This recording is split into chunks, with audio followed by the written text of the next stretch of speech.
Good morning, students. How are you? I am Apurva again presenting in front of you now with a new topic, that is structure of atom from chemistry of class 9. I am expecting every students of class 9 will surely like, share, comment and subscribe my channel. So let us start without making any delay. Let us start our chapter. So our chapter name is structure of atom. What does it mean actually? Structure means संरचना. Structure means संरचना and atom means परमाणु। इन हिंदी में हम लोग क्या बोलते हैं? Atom को परमाणु और स्ट्रक्चर को संरचना। हमारी परमाणु का जो संरचना होता है वो किस प्रकार से होता है वो हम लोग देखने वाले हैं इस चैप्टर में। तो सबसे पहले मैं आप लोगों को बताऊंगा एटम्स एंड मॉलिक्यूल्स के बारे में। थोड़ा सा ब्रीफ इंट्रोडक्शन हम लोग देखेंगे एटम्स एंड मॉलिक्यूल्स के बारे में। एटम्स के बारे में फर्स्ट, एटम्स क्या होता है? तो एटम्स को हम लोग बोलते हैं परमाणु,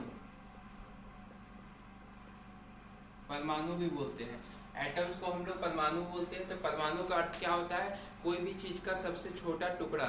मतलब क्या होता है, डेल्टन ने एक थ्योरी दिया था, उसके अनुसार ये बताया था कि कोई भी पार्टिकल जो होता है हमारे चारों ओर, कोई भी जो मैटर होता है उसका सबसे जो छोटा टुकड़ा होता है जो कि इनडिविजिबल होता है वो क्या होता है? एटम होता है। ये डेल्टन ने एक थ्योरी प्रपोज किया था। डेल्टन नाम के एक साइंटिस्ट थे, वैज्ञानिक थे, उन्होंने ये थ्योरी दिया था। अब आप लोगों का जरूर सवाल होगा स्टूडेंट कि मैटर क्या होता है सर? तो मैं जरूर बोलूंगा स्टूडेंट्स कि मैटर वो चीज है जो कि जिसका एक डिफिनिट मास होता है, एक मास होता है। वो क्या होता है? एक वॉल्यूम को, एक स्पेस को ऑक्यूपाई करता है। जैसे स्टूडेंट्स ये मेरे हाथ में एक मार्कर है, अगर मुझे किसी एक डब्बे में इसको रखना है, डब्बा फुल है, डब्बा पूरी तरह से फुल है किसी सामान से, तो मैं उसमें इस मार्कर को रख पाऊंगा?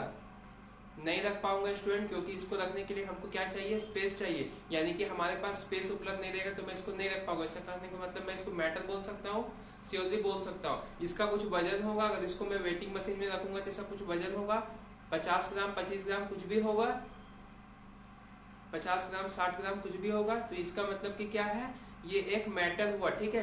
तो मेटल को के लिए डेल्टन ने क्या किया था? चावल का दाना को लिया था, उसको चबाना शुरू किया, उसको मुंह में रख के चबाना शुरू किया, छोटे छोटे टुकड़ों में बांटना शुरू किया। तो उन्होंने देखा क्या क्या कि वो छोटे छोटे टुकड़े और छोटे होते चले गए, और तब तक होते चले गए जब तक एकदम फाइन पार्टिकल में नहीं पहुंच गए, और उसके बाद वो पार्टिकल फर्दर डिस्ट्रीब्यूट नहीं होने लगा, फर्दर वो डिवाइड ब्लॉक नहीं होने लगा। तो उन्होंने एक निष्कर्ष निकाला कि एटम क्या होता है? इंडिविजुअल होता है, सबसे छोटा पार्टिकल होता है। किसी भी मैटर का सबसे छोटा पार्टिकल क्या होता है? एटम होता है, जिसको हम लोग परमाणु बोलते हैं। जबकि जैसा हम लोग जानते हैं कि बाद में जैसा थ्योरी आया, बहुत सारे साइंटिस्टों ने आया, जैसे कि जे थॉमसन जी आए, रदरफोर्ड आए, बोर्स जी ने आए, तो वो लोगों ने कुछ कुछ थ्योरी दिया और बताया कि एटम जो है वो इनडिविजिबल नहीं है बल्कि डिविजिबल है। उसके भी छोटे छोटे टुकड़े होते, छोटे छोटे अंश होते, उसमें भी कुछ ना कुछ पार्टिकल जो है पाए जाते हैं, ठीक है। तो हम लोग जानते हैं कि कोई भी अगर थ्योरी देता तो उस पर काफी लोग रिसर्च करना शुरू कर देते हैं और विरोधाभास होता है कि क्या उन्होंने सही दिया है गलत दिया, उस पर जांच पड़ताल होता है। तो कुछ समय के लिए उनका थ्योरी सही एक्सेप्ट किया गया, लेकिन बाद में जब साइंटिस्ट आए तो पता चला कि उनकी थ्योरी में गलती था, वो पूरी तरह से सही नहीं थे। एटम फंडामेंटल ब्लॉक जरूर हुआ। जैसे स्टूडेंट मैं ऐसे समझा सकता हूँ कि आपका जो घर बनता है स्टूडेंट, तो उसमें सबसे छोटा टुकड़ा क्या होता है? ईंट होता है। ईंट का ही घर बना होता है, ईंट एक बिल्डिंग ब्लॉक बोल सकते हैं।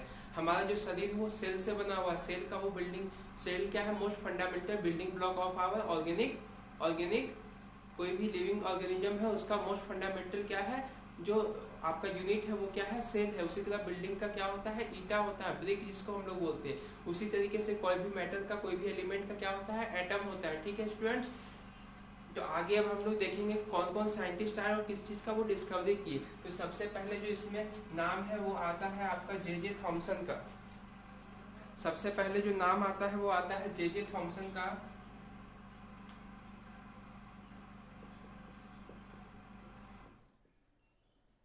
जे थॉमसन जी।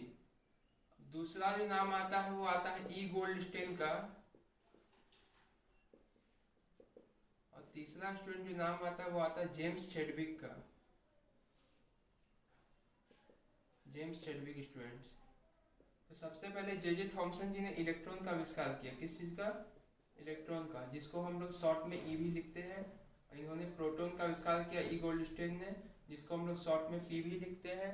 और जेम्स चैडविक जी ने न्यूट्रॉन का आविष्कार किया, न्यूट्रॉन का, जिसके शॉर्ट में हम लोग एन भी लिखते हैं।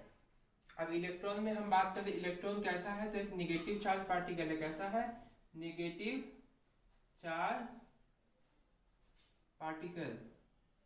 इसमें नेगेटिव चार्ज होता है, मतलब कि जो चार्ज होता है वो नेगेटिव हो सकता है, पॉजिटिव हो सकता है। उसका दो सिंबल होता है, ठीक है। जैसे हम लोग के घरों में क्या होता है कि तार होता है बिजली का, एक ठंडा एक गर्म बोलते हैं ना, है ना। तो उसी तरीके से आप समझिए ना कि एक नेगेटिव चार्ज पार्टिकल, एक पॉजिटिव चार्ज। पॉजिटिव में क्या होता है कि करंट फ्लो करता है, नेगेटिव जैसे उसका अपोजिट हो गया। तो प्रोटॉन क्या है? पॉजिटिव चार्ज,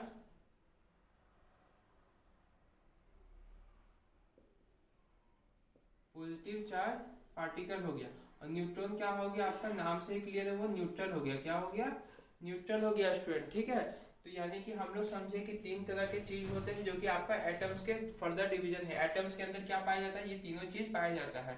ये तीनों चीज एटम्स के अंदर पाया जाता है। किसके अंदर पाया जाता है? एटम्स के अंदर पाया जाता है, ठीक है। एटम्स के अंदर electron, proton and neutron. Electron में चार्ज कितना स्टूडेंट होता है? तो हम बताते हैं, इलेक्ट्रॉन में चार्ज कितना होता है? 1.6 इंटू 10⁻⁻19 कूलम होता है। कूलम क्या है? इलेक्ट्रिसिटी का चार्ज है। इसको आप फर्दर अभी आप याद रखिए, बाद में इसको हम लोग डिटेल में देखेंगे, ठीक है। कि आपका एक इलेक्ट्रॉन में चार्ज कितना होता है? 1.6 इंटू 10⁻⁻19 कूलम। ये नेगेटिव होता है, ठीक है। तो इलेक्ट्रॉन पे चार्ज हम लोग माइनस लिख सकते हैं। क्या लिख सकते हैं? -1.6 इंटू 10⁻⁻19 कूलम। वही एक प्रोटॉन पे बात करें तो कितना होता है? प्लस 1.6 इंटू 10⁻⁻19 कूलम होता है। और न्यूट्रॉन में जो चार्ज होता है वो क्या होता है? 0 होता है। ये क्या चीज है आपका स्टूडेंट? ये चार्जेस है। ये चार्जेस है स्टूडेंट, चार्जेस है आपका, ठीक है। चार्जेस स्टूडेंट, मैं उम्मीद करता हूँ आप लोगों को बहुत अच्छे से समझ में आ रहा होगा। और मेरे चैनल को जो भी लोग देख रहे हैं अपने दोस्तों के साथ जरूर शेयर करें। अच्छा लगे तो लाइक करें। और इसी तरह से और भी लेक्चर की नोटिफिकेशन आने के लिए बेल आइकन को जरूर प्रेस करें और मेरे चैनल को सब्सक्राइब करें स्टूडेंट्स। और इस तरीके से हम लोग आगे देख रहे थे स्टूडेंट, इसको आप लोग नोट डाउन कर लीजिए।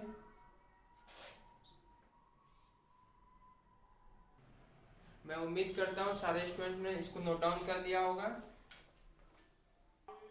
तो स्टूडेंट्स आगे कंटिन्यू हम लोग करते हैं। पहला जो मॉडल आया स्ट्रक्चर ऑफ एटम के बारे में, अलग अलग साइंटिस्ट ने मैंने बोला कि रदरफोर्ड ने, जे थॉमसन जी ने, सबसे पहले जे थॉमसन जी ने, फिर रदरफोर्ड ने, फिर बोर ने अलग अलग मॉडल दिया। तो इस लेक्चर में हम लोग केवल जे थॉमसन के मॉडल के बारे में पढ़ेंगे, जिसका नाम क्रिसमस पुडिंग मॉडल है, जिसको हम लोग वाटरमेलन मॉडल के नाम से भी जानते हैं स्टूडेंट, जैसे हम लोग लिखते हैं इसको।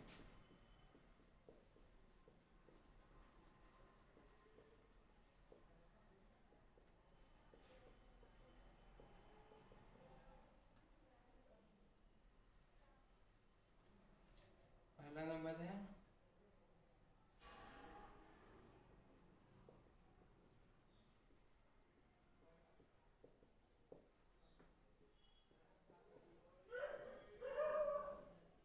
J Thomson model of atom.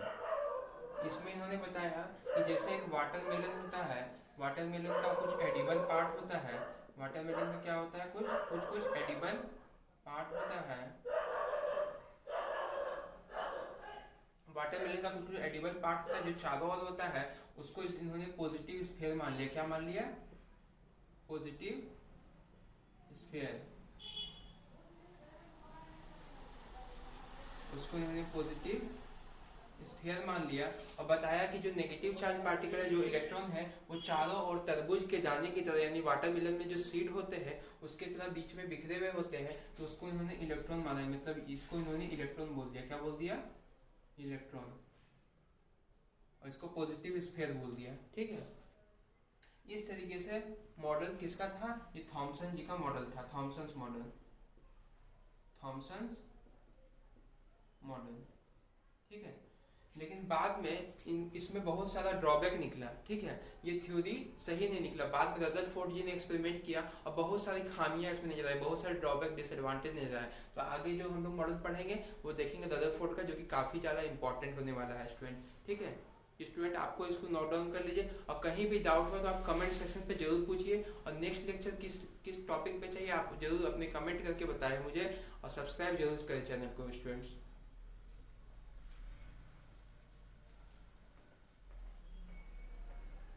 तो स्टूडेंट्स, अगला जो टॉपिक हमारा लेक्चर होगा वो रदरफोर्ड मॉडल ऑफ एटम पे होगा, जो कि बहुत ही ज़्यादा इंटरेस्टिंग है, एग्जामिनेशन पॉइंट ऑफ व्यू से बहुत ही ज़्यादा इंपॉर्टेंट है, बहुत ज़्यादा क्वेश्चन आते हैं, सबसे लेंदी है तीनों मॉडल में से और सबसे ज़्यादा इन्फॉर्मेशन इसी में कंटेन करता है।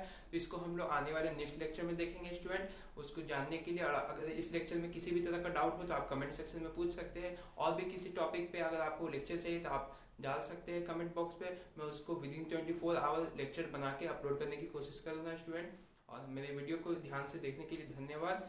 और बहुत ही अच्छा है, बहुत ही अच्छा लगा कि आप लोगों ने साथ दिया और इस वीडियो को पूरी अंत तक देखा, और इस वीडियो को जरूर सफल बनाएं, इसके लिए मैं आशा करता हूँ। और मेरे चैनल को जरूर लाइक, शेयर और सब्सक्राइब करें। Thank you.